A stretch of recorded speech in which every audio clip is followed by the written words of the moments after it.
सभी मेरे साथियों को राजरत्न अम्बेडकर की ओर से जय भीम, नमो बुद्धाय। द बुद्धाइज धम्मा के 16वें भाग में आप सभी लोगों का स्वागत है। कल के भाग में हम लोगों ने देखा कि बुद्ध ने अपने जो 3 पथ बनाए थे या निर्माण किए थे, उसको हम लोगों ने जाना कि सबसे पहला पद पाथ ऑफ प्यूरिटी, विशुद्धता का मार्ग, निर्मलता का पद, हमने निर्मलता के पद के बारे में जाना। उसके बाद हम लोगों ने पाथ ऑफ राइटियसनेस, सदाचरण का मार्ग, सदाचरण के मार्ग के 8 अंग है। तो ये 8 अंग में से पहला जो घटक है यानी सम्मा दिट्ठी, सम्यक दृष्टि, इसके ऊपर हम लोगों ने देखा। समय के अभाव पे हम बाकी के 7 अंगों को, 7 मार्गों को नहीं जान पाए थे। और अष्टांगिक मार्ग ये ऐसा है कि पूरे 8 के 8 भाग आप लोगों को एक साथ जानने बहुत जरूरी है। इसलिए मैं आज के भाग में कल जो सम्मा दिट्ठी हम लोगों ने सुना था, उसको फिर से यहां से शुरू करता हूं ताकि एक ही एपिसोड में ये अष्टांगिक मार्ग के 8 मार्ग क्या है वो सुनने वाले, देखने वाले जान सके। तो चलते हैं बुद्ध के दूसरे पद की ओर, वो है the path of righteousness. Path of righteousness को हिंदी में हम लोग कहेंगे सदाचरण का मार्ग। सदाचरण के मार्ग में बुद्ध ने इसको 8 अंगों में इसके 8 घटक बताया है, और ये 8 घटक सारे मिलकर इनको अष्टांगिक मार्ग कहा जाता है। अष्टांगिक मार्ग का सबसे पहला घटक है, सबसे पहला अंग है सम्मा दिट्ठी। सम्मा दिट्ठी को हम लोग सम्यक दृष्टि के नाम से भी जानते हैं। और ये सम्यक दृष्टि ये सारे अष्टांगिक मार्ग का सबसे पहला और महत्वपूर्ण अंग है, महत्वपूर्ण घटक है। वो इसलिए है क्योंकि सम्मा दिट्ठी के कुछ नियम है। मैं पहला नियम आपको बताता हूं। सम्मा दिट्ठी का अर्थ क्या है? सम्मा दिट्ठी का अर्थ है कर्मकांड और क्रियाकलाप की सभी प्रभाव उत्पत्ता में विश्वास न रखना और शास्त्र की पवित्रता की मिथ्या धारणा से मुक्त होना।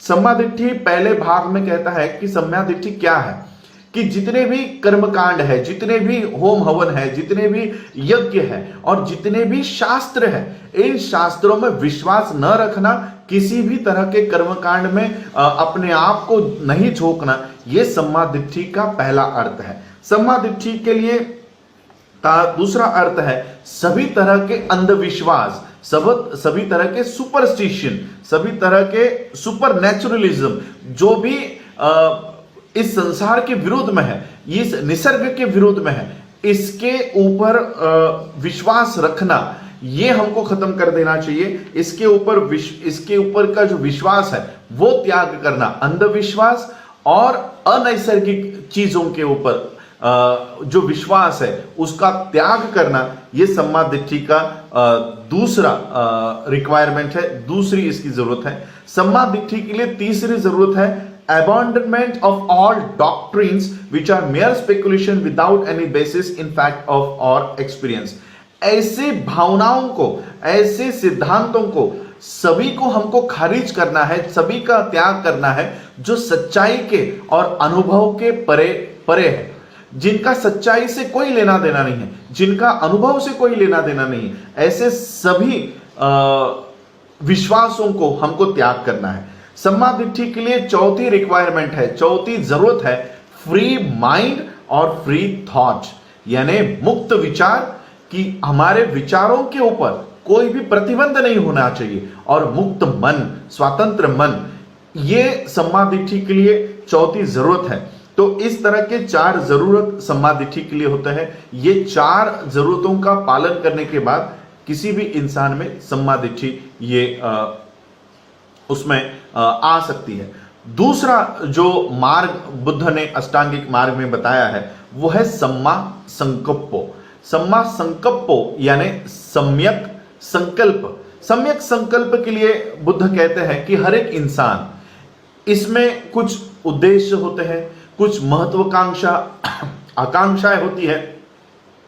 तो सम्यक संकल्प बताता है कि ये जो उद्देश्य है, ये जो आकांक्षा और महत्वाकांक्षा किसी इंसान की है, ये निचले स्तर की नहीं होनी चाहिए, ये महान होनी चाहिए, ये पूजनीय और सराहनीय होनी चाहिए, ये कम नहीं होनी चाहिए। बाबा साहब ने एक बात कही है, वो बात मुझे सम्यक संकल्प से बाबा साहब प्रेरित है ऐसा लगता है।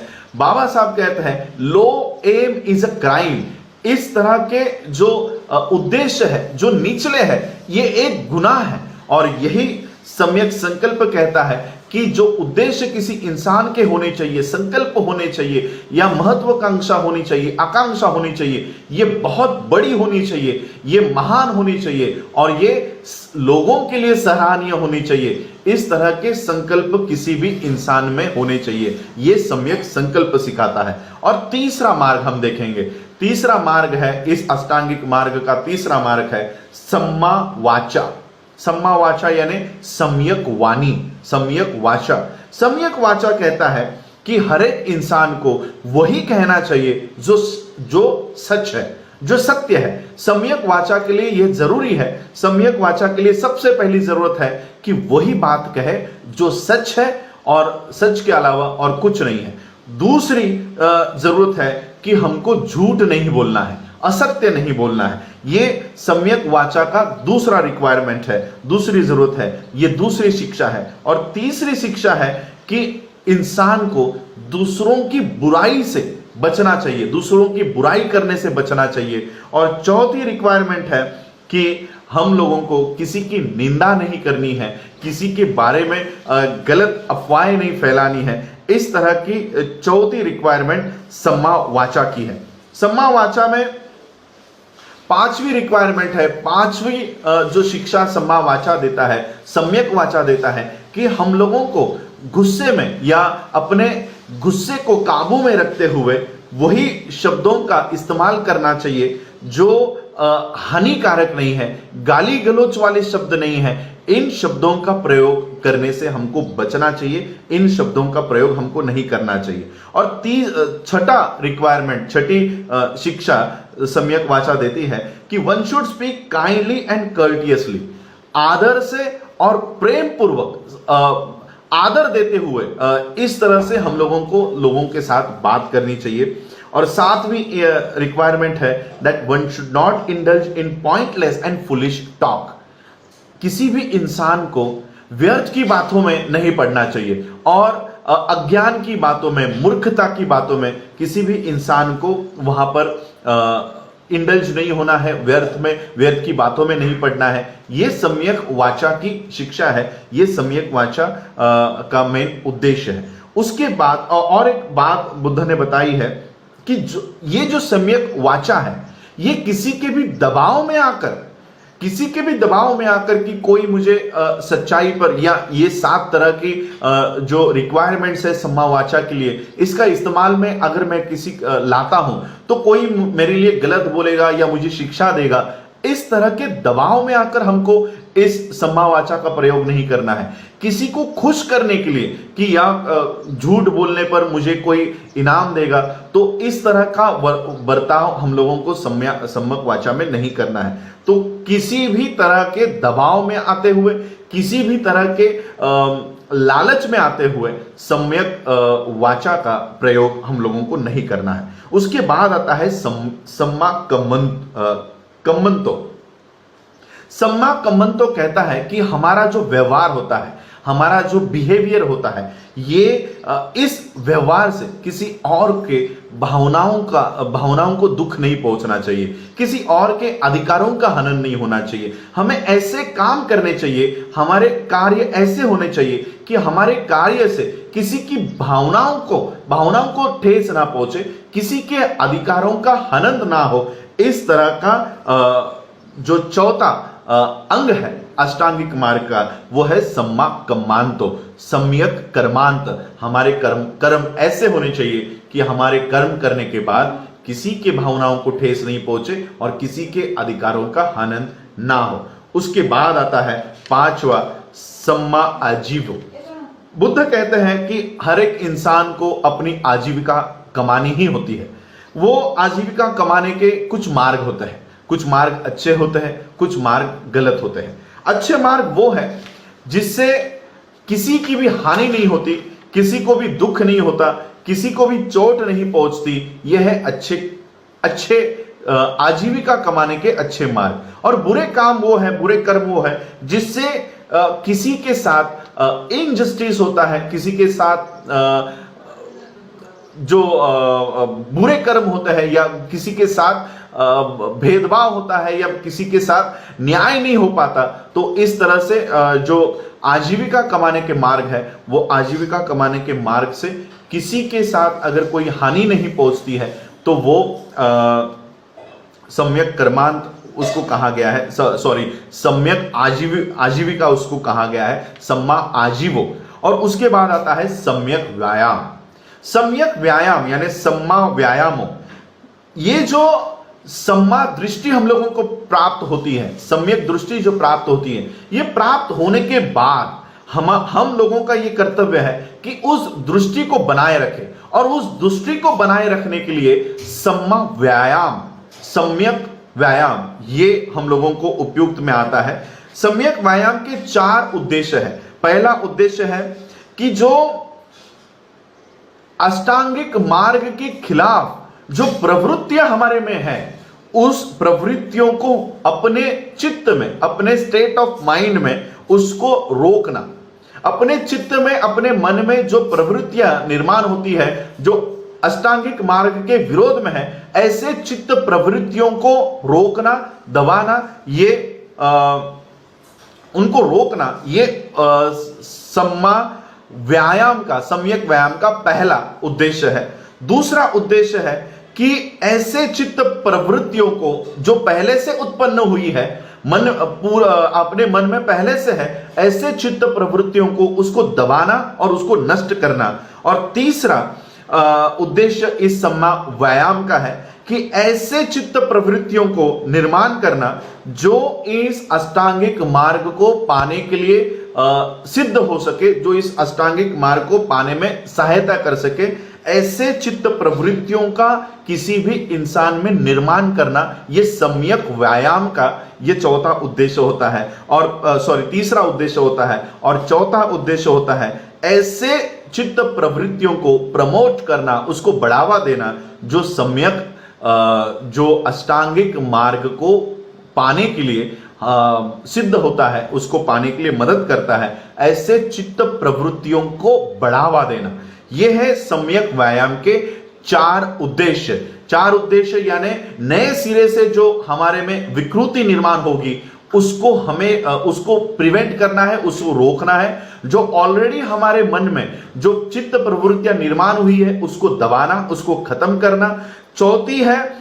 तीसरी है कि ऐसे चित्त प्रवृत्तियों का निर्माण करना जो अष्टांगिक मार्ग को पाने में मदद करे। और चौथी उद्देश्य है कि ऐसे चित्त प्रवृत्तियों को उत्साह देना, प्रमोट करना, उसको सहायता करना। तो ये 4 सम्यक व्यायाम के 4 भाग हैं।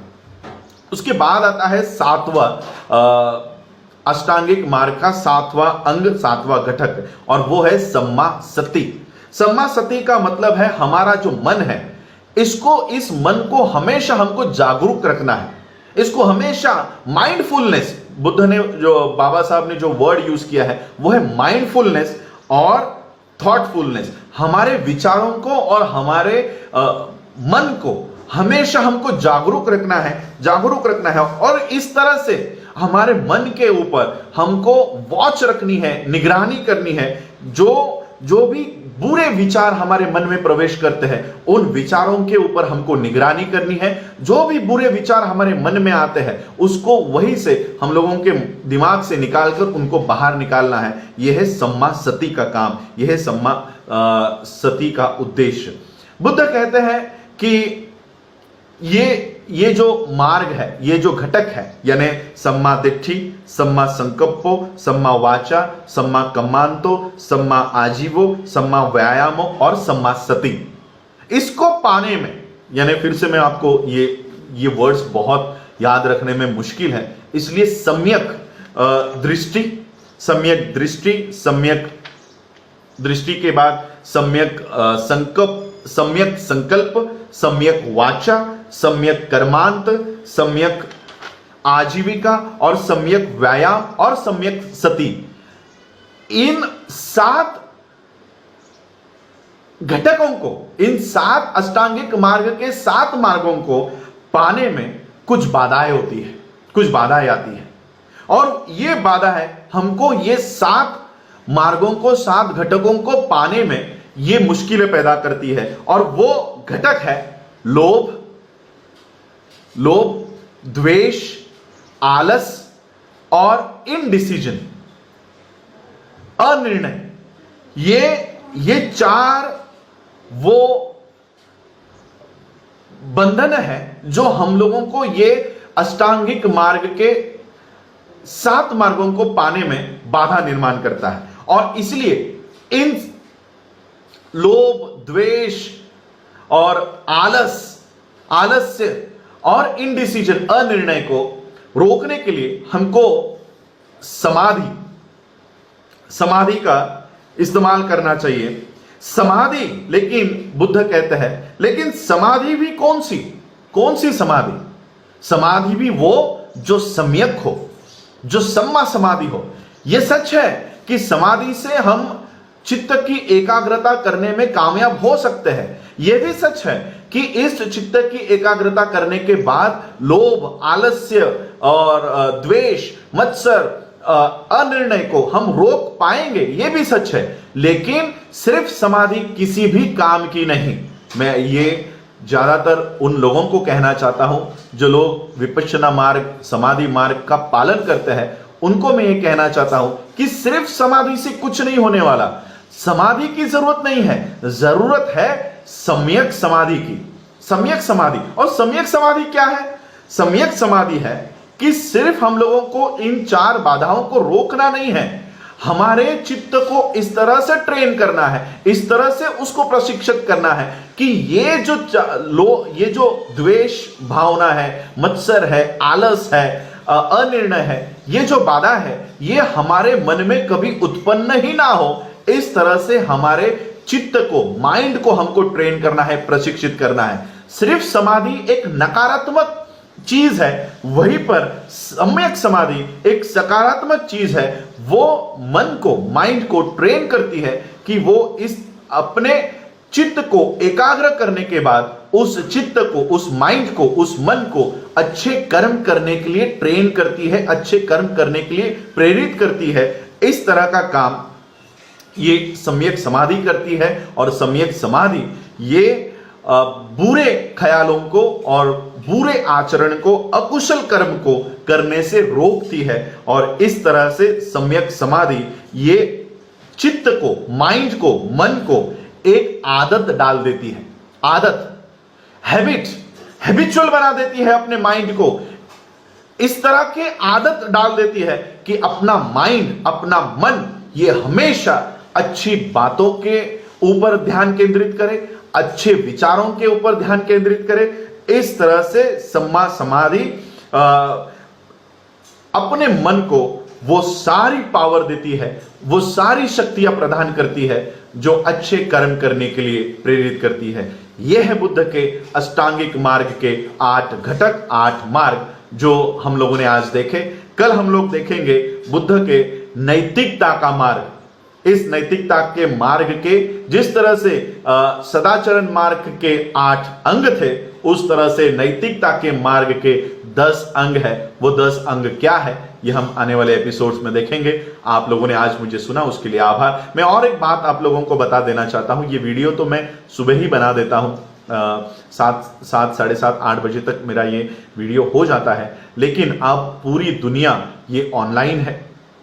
सभी दुनिया, पूरे अलग अलग देशों के लोग सिर्फ इंटरनेट का इस्तेमाल कर रहे हैं और इसलिए सर्वर पर बहुत दबाव है, बहुत प्रेशर है। इसलिए मेरा ये वीडियो अपलोड होने में 6 से 7 घंटे लग जाते हैं। कुछ एमबीज का वीडियो, 100-200 एमबी का ये वीडियो अपलोड होने में बहुत देर हो रही है। सुबह 7-8 बजे, 9 बजे तक तैयार हुआ ये वीडियो, अपलोड होते होते दोपहर के 2 भी बज जाते हैं, कभी कभी शाम हो जाती है। तो कुछ दिनों के लिए, क्योंकि पूरा वर्ल्ड सिर्फ इंटरनेट का इस्तेमाल कर रहा है, मैं ये वीडियोस कंप्रेस करके, क्योंकि वो मैं नहीं चाहता कि आप मेरा चेहरा देखो, मैं चाहता हूं कि आप मैं जो कह रहा हूं उसे सुनो। तो इसीलिए ये वीडियोस की क्वालिटी मैं कंप्रेस कर रहा हूं, थोड़ा डिस्टर्बेंसेस आएगा, लेकिन जो बातें मैं आपको बता रहा हूं वो आपको स्पष्ट सुनाई देगी। मेरा चेहरा भी अगर आपको नहीं दिखाई देता तो कोई बात नहीं, क्वालिटी को कम करके जो बातें मैं आप लोगों को समझाना चाहता हूं, बताना चाहता हूं, वो बात आप तक पहुंचे। ये उद्देश्य अगर मेरा सफल हो तो मेरा ये उद्देश्य सफल हो जाएगा। और आप लोगों ने, मैं आपसे आज के लिए आज मैं विदा लेता हूं। आप लोगों ने मुझे सुना, उसके लिए आभार, धन्यवाद। जय भीम, जय भारत, जय बुद्ध।